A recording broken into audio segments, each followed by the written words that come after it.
ሰላም ጤና ይስጥልን የተወደዳችሁ የጣቢያችን የከፋ ቴሌቪዥን ተመልካቾቻችን የሰዓቱን ዜናዎች ይዘን ቀርበናል። ከዜናዎቹ ጋር ብሩክታይት ብርሃኑ። የካፋ ዞን ብልጽግና ፓርቲ ቅርንጫፍ ጽህፈት ቤት የዞን ማዕከል ፐብሊክ ሰርቫንት የ2016 ዓመተ ምህረት አራተኛ ዙር ማጠቃላይ የአባላት ኮንፈረንስ አካሂዷል።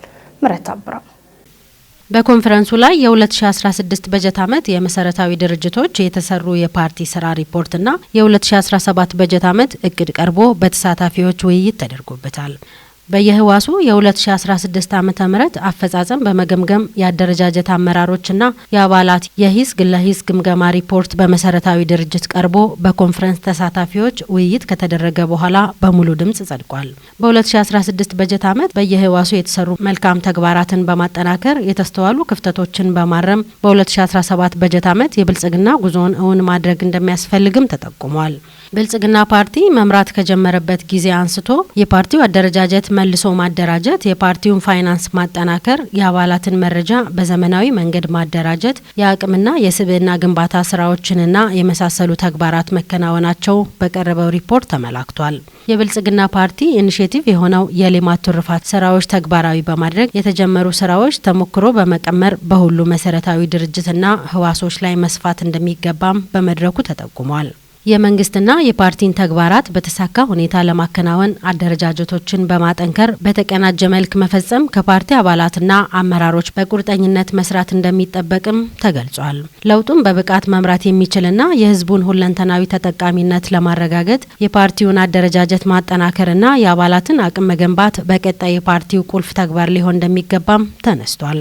የተለያዩ ማህበራዊ ሚዲያዎች ላይ የሚሰራጩ የተዛቡ መረጃዎች ላይ የፓርቲው አመራሮችና አባላት ስልታዊ ትግል ማድረግ እንዳለባቸውም ተገልጿል። የፓርቲው አደረጃጀትና አሰራሮችን በመደበኛ እቅዳቸው ጋር አጣጥሞ መስራት፣ ጠንካራ ድጋፍና ክትትል ማድረግ፣ የፓርቲውን ደንብና መመሪያ ተከትሎ መስራት፣ በአራቱም መሰረታዊ ድርጅቶች የበላይ አካል ከመጠበቅ ተላቀው በራሳቸው አሰራር ስርዓት ተግባራትን የማከናወን ስራ እንዲሁም የአባላት አቅምና የስብዕና ግንባታ ስራ በ2017 በጀት ዓመት ትኩረት ተሰጥቶ እንደሚሰራም ተመላክቷል። በመጨረሻም በየመሰረታዊ ድርጅት በመንግስትና በፓርቲ ተግባራት ከአንደኛ እስከ 3ኛ ደረጃ የወጡ የህዋሳት የእውቅና የምስክር ወረቀት በማበርከት ኮንፈረንሱ ተጠናቋል።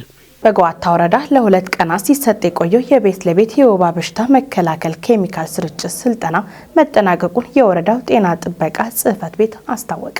ሀብታሙ ለስላሴ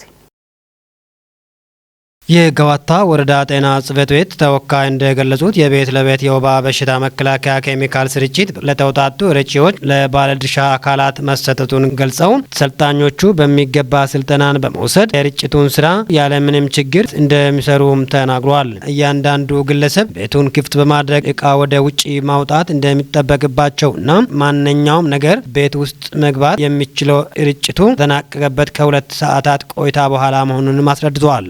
የወረዳው ጤና ጥበቃ ጽህፈት ቤት በሽታ መከላከልና መቆጣጠር ስራ ሂደት አስተባባሪ እንደገለጹት የወባ በሽታ በአሁኑ ሰዓት እንደ ሀገራችን ብሎም እንደ ዞናችንና እንደ ወረዳችን በከፍተኛ ሁኔታ ማህበረሰቡ ላይ ኢኮኖሚያዊና ማህበራዊ ጉዳት አድርሷል ብለዋል።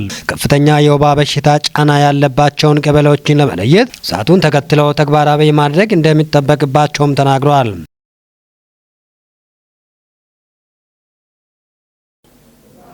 የደቡብ ምዕራብ ኢትዮጵያ ህዝቦች ክልል መስተዳድር ምክር ቤት ዛሬ ባካሄደው 30ኛ መደበኛ ስብሰባ በተለያዩ አዋጆችና ደንቦች ላይ ተወያይቶ ውሳኔ አሳለፈ። ዘገባው የክልሉ መንግስት ኮሚኒኬሽን ጉዳዮች ጽህፈት ቤት ነው። ቤተልሔም መመሩ የደቡብ ምዕራብ ኢትዮጵያ ህዝቦች ክልል መንግስት መስተዳደር ምክር ቤት በመጀመሪያ ደረጃ የተመለከተው ጉዳይ የክልሉ የአደጋ ጊዜ ዝግጁነት ምላሽና መልሶ ማቋቋሚያ ፈንድን ለማቋቋም የወጣ ረቂቅ ደንብ ነው። የደቡብ ምዕራብ ኢትዮጵያ ህዝቦች ክልል መንግስት የአደጋ ጊዜ ዝግጁነት ምላሽና መልሶ ማቋቋሚያ ፈንድን ለማቋቋም የወጣ ረቂቅ ደንብ ተወያይቶ ወደ ስራ እንዲገባ አጽድቋል።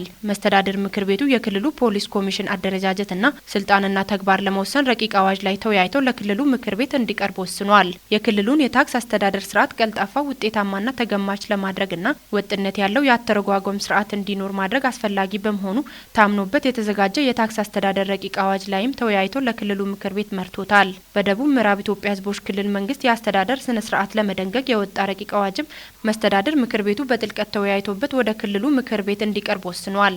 የማህበራዊ ፍርድ ቤቶችን ስልጣንና ተግባር ለመወሰን የወጣ ረቂቅ አዋጅ ላይም መስተዳደር ምክር ቤቱ ተወያይቶ በመወሰን ወደሚመለከተው አካል መርቶታል።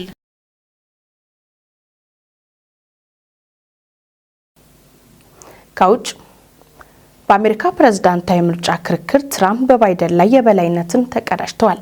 የፕሬዝዳንት ጆ ባይደን ደካማ የክርክር ብቃት ዴሞክራቶችን አስደንግጧል። በተሰበሰበ የህዝብ አስተያየት ትራምፕ 67 በመቶ ድምጽ በማግኘት ክርክሩን በሰፊ ልዩነት አሸንፏል። ዘገባው የአልአይን ነው። ሲሆን ታደለ ለ2024ቱ ፕሬዝዳንታዊ ምርጫ የሚፎካከሩት ጆ ባይደን እና ዶናልድ ትራምፕ የመጀመሪያውን የፊት ለፊት ክርክራቸውን አድርገዋል። በሲኤንኤን አዘጋጅነት በተደረገው የአሜሪካ ፕሬዝዳንታዊ ተፎካካሪዎች ክርክር ለ90 ደቂቃ የቆየ ሲሆን ክርክሩን የሪፐብሊካኑ ተወካይ ዶናልድ ትራምፕ የበላይነት የያዙበት ነው ተብሏል። ፕሬዝዳንት ጆ ባይደን አቅማቸውንና አለመዳከማቸውን ሊያሳዩ ገና ሌላ የስልጣን ዘመንን የመምራት አካላዊና አእምሮአዊ ብቃት እንዳላቸው ሊያስመሰክሩ ነበር ያለሙት። ያም ሆኖ ጆ ባይደን በ2024ቱ ፕሬዝዳንታዊ ምርጫ ዘመቻ የመጀመሪያው ቴሌቪዥን ክርክር የ90 ደቂቃ ፊልሚያ ላይ ደካማ አፈጻጸም አሳይቷል ነው የተባለው። ጆ ባይደን ድምጻቸው ደግሞ በራስ መተማመናቸው ጠፍቶ አቀርቅረው ሀሳባቸው ተበትኖና አንደበታቸው ተሳስሮ ነበር ክርክሩን የጨረሱት። በክርክሩ ወቅት ትራምፕ ባይደንን በኢኮኖሚና በውጭ ፖሊሲ ላይ ደጋግመው ያጠቁ ሲሆን ባይደን በአንጻሩ በተፎካካሪያቸው የወንጀል ክስና የ2020 ምርጫን ለመቀልበስ ሙከራዎች በመነሳት አጥቅተዋል። ትራምፕ በምላሹም በባይደን ስህተቶች ላይ ተንተርሰው ባይደንን ሀሳባቸው ግልጽ ላይሆን ከህዝብ ሀሳቤና ችግር የተፋቱ አድርገው አቅርባቸዋል። በክርክሩ ማብቂያ ላይ በተሰበሰበ የህዝብ አስተያየት ትራምፕ 67 በመቶ ባይደን ደግሞ 33 በመቶ ድምጽ በማግኘታቸው ትራምፕ ክርክሩን በሰፊ ልዩነት ማሸነፋቸውን አሳይተዋል። ዲሞክራቶች በፕሬዝዳንቱ አፈጻጸም ላይ አስተያየታቸውን ገልጸዋል የተባለ ሲሆን የፓርቲው የውስጥ አዋቂዎች ቀደም ሲል የሰጡት መልሶች ፍርሃትን እንዳጨረባቸው ተናግረዋል። ሆኖም ግን ምክትል ፕሬዝዳንት ካማላ ሃሪስ በዝግታ የተጀመረ ነገር ግን ጠንካራ አጨራረስ የነበረው ሲሉ ለባይደን ወግነው ተከራክረዋል። የ81 አመቱ የዲሞክራት እጩ ጆ ባይደን እና የ78 አመቱ ሪፐብሊካኑ ዶናልድ ትራምፕ በ2020 ሁለት ጊዜ የፊት ለፊት ክርክር አድርገዋል።